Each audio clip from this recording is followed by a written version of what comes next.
Assalamu alaikum. My name is Nicole Queen and I converted to Islam 3 years ago.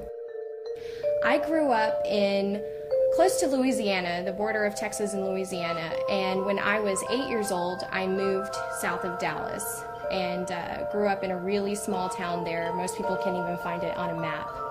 We had about 48 kids in our graduating class, and so when we were growing up we went to a fundamental Baptist church. So I kind of am very thankful to them because they built a really strong foundation of religion inside of me. And since the religions are so close, Islam and Christianity, it was like home away from home, like to come to Islam.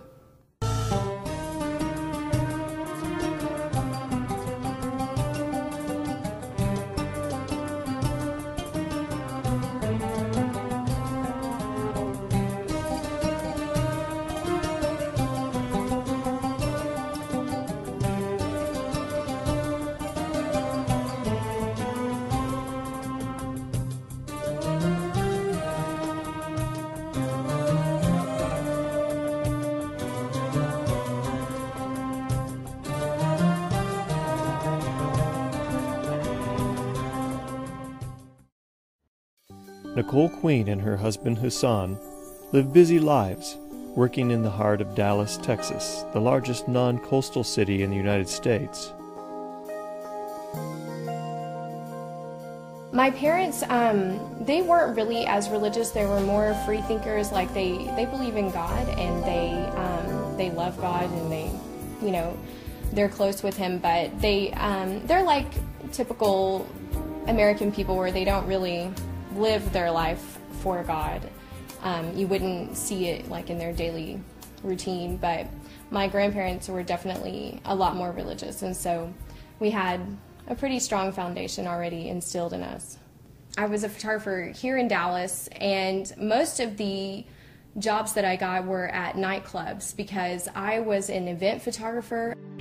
I was kind of like the paparazzi almost. We had to take all the pictures that showed up in the magazines that kind of told you who was in this party and who was in that party as far as celebrities or athletes or any famous people that were in town. You can imagine like it was a really crazy lifestyle. Constant having to be at a party. Everything you did was at nighttime. You usually slept most of the day. And really not a peaceful lifestyle at all. Because I had still a little bit of that urge for God in me from growing up like as a Baptist, I felt a lot of emptiness like living that kind of life. It was like daily you are surrounded by people that are greedy, I guess I would say. They are definitely kind of wound up in themselves, and I was always talking to my friends like, I want some peace, like I want to feel like I have a better purpose, that this isn't it. I'm just around a party all the time. Life's a big party. And I definitely didn't feel like life was a big party. So they would always tell me, you have an awesome life. People want to be like you. You get to go to things that people have never been to, and you get to be around all these producers and publishers and everything. But when you're around that all the time, it's kind of scary. You look at people and you think, nobody cares about anything. Nobody cares about anything important. They don't even really know what's going on outside of their little bubble that they live in. I used to kind of try to read my Bible. I would try to do a little soul searching and figure out like what is it that I'm looking for. And I would have nightmares at night, just where I'm just searching for something and it's like I can't find it and I'm always running towards something. I knew people that were Muslim, they didn't really practice Islam, so I was around it. I was exposed to it a little bit, I had friends that didn't drink. I knew people that were just a little different, and you would ask them like, how come you don't want to go here or there? And they would say, oh, I don't hang out at those kind of places. I'm Muslim. And one night after a photo shoot, I was going to meet up with my friends, and I also met who's now my husband, Hassan, and he was kind of going through the same soul searching too. When I met Nicole, we met in a outside like lounge, and I was practicing Islam, but not completely the way I should be practicing Islam.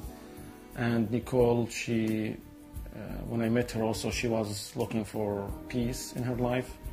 So by the time when we met, we were able to relate to many things together toward better ourselves, to be a better person. We would talk to each other all the time about what we were looking for in life, about what we wanted to be, and how we wanted to be different than what we were now. I kind of talk to Nicole about Islam, at the same time remind myself about my religion and what kind of person we need to be. So I was telling Nicole about how to go to classes in the mosque and to learn more about Islam. And same time for myself, I tried to get more closer to my religion. He used to talk to me also about Islam, and so it was kind of like this Islam thing just keeps getting brought up around me. And the people who had the most discipline in their life and they had the most purpose in their life seemed to be these people. You know, they seemed to kind of stand out amongst everyone else as, you're all drinking, you're all partying, you're all dressing this way, but not us. And the more that I started learning about it, the more addicted I became to it. I started watching things on YouTube about Islam, videos from Yusuf Estes, you know, who is a convert to Islam, and I would sit up all night. Definitely Nicole, she get me closer to my religion. Watching her going through these changes and for me not doing what I'm supposed to do, yeah, of course, she encouraged me to become a good Muslim. And the more that I learned about the foundation of this religion, and the more that I was like, this is written for me. This is what I need. I need something strong, and I need someone to tell me, you have to stop living your life this way. If you want to have more purpose, here it is. When I started converting to Islam, it was a long transition. It seemed like a roller coaster at the time. It seemed like everything was happening all at once, and it was like a big blur. But now when I look back, I can see I made a pretty good transition. I took my steps, you know. The first step was, I need to know what's going on with this faith. I need to know the foundations and the pillars and the basic belief system, and I needed to make sure that it was something that I could actually believe in. I was excited when I see her very interested to learn about Islam, and she want to be changing her life to a better life. I get really excited, and I try, you know, I give her the Quran to read it. When I started to read about the religion, the transition of my life happened without me even realizing it. You know, I started to change the way I thought about other people and the way I thought about the world. So the way it affected my life was huge. Sometimes we didn't talk for a couple of weeks or a month. I mean, and then I found out she's still doing all these things and learning about Islam, and to the point where she wanted to go to Islamic country, and she want to go and learn from the Muslim people, not just in books.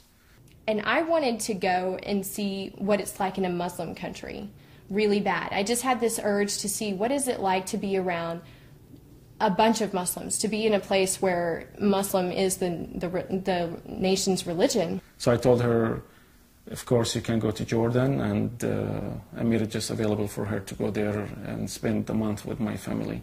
He called his mom actually right away, and she said, please come. I mean, they were so happy to have me come and visit, and I went by myself. And I took a bunch of clothes that are typical for a hijabi girl to wear. And at the time, I thought of hijab as something that you have to earn. Like, you have to study Islam for a long period of time before you can wear the hijab. Like, that's what I thought. I thought, I'm never going to get to that point. It's going to take me a long time to ever be like those women, you know. I thought it was like a rite of passage. And so I went there with some scarves and some long skirts and hijab-style clothing because I thought, okay, it's a Muslim country and everyone's going to be dressed like this, so I don't want to, you know, insult anybody. And when I went there, I saw 40% of the country doesn't cover. They don't wear hijab.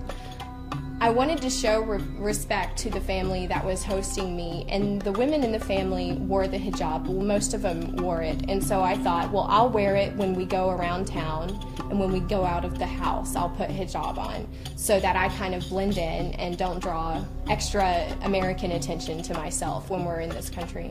And so I started wearing it while I was there, and I would just wear it every day, and I was there for a month, and it got to where I was excited to put it on, like, because it was new, and whenever I put it on, I got so many compliments. Like, so many people would say, mashallah, you look beautiful, you look nice in the hijab, it looks better than you do without it. And I would think, oh my gosh, I didn't look good all those years. So I would just keep wearing it every day. And when it was time to come back to Dallas, I was really nervous because I didn't think I'd be able to take it off. And I was like, what am I gonna do when I get home? I wanna keep wearing this, but I haven't told anybody because I didn't decide to wear it when I left to go to Jordan. And when she came back wearing the hijab, I was happy, but I didn't tell her that. So I came back and I told my friends and I told Hassan, I don't think I can take off this hijab. And they said, are you sure? I mean, it's a big step. What are you going to tell people? And I said, I don't know. I just can't take it off. And so I didn't. And I've worn it since then. I knew that a girl wearing hijab doesn't belong in a nightclub. And that's not respectful either to the other girls that wear hijab, because you're making a public display of your faith. So if I bring God with me into a nightclub, then I'm not showing him respect. So I knew, okay, you've really done it now. Now you're going to have to stop shooting inside nightclubs. You're going to have to change your career. And this is a business that I had built from nothing and was now very popular and was the top person to hire to shoot these events. So I was really worried about that. And I started turning down more and more jobs that people wanted to hire me for that were inside of a club or a bar.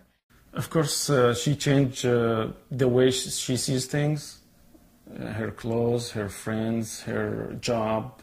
I went back to what I loved, and I said, I'm going to do what I was born to do, and I'm a photographer. I've been a photographer since school. I mean, this is what I've always done, and this is what I did when I was a kid. So I made a new portfolio. I just started from the ground up. I had done it before, so I was like, I can do this again.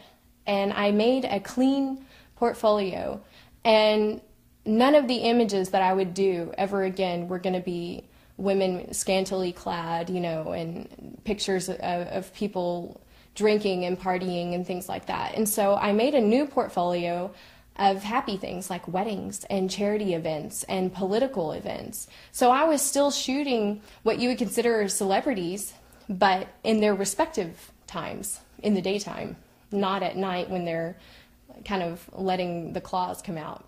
So I changed my business, and it grew from there.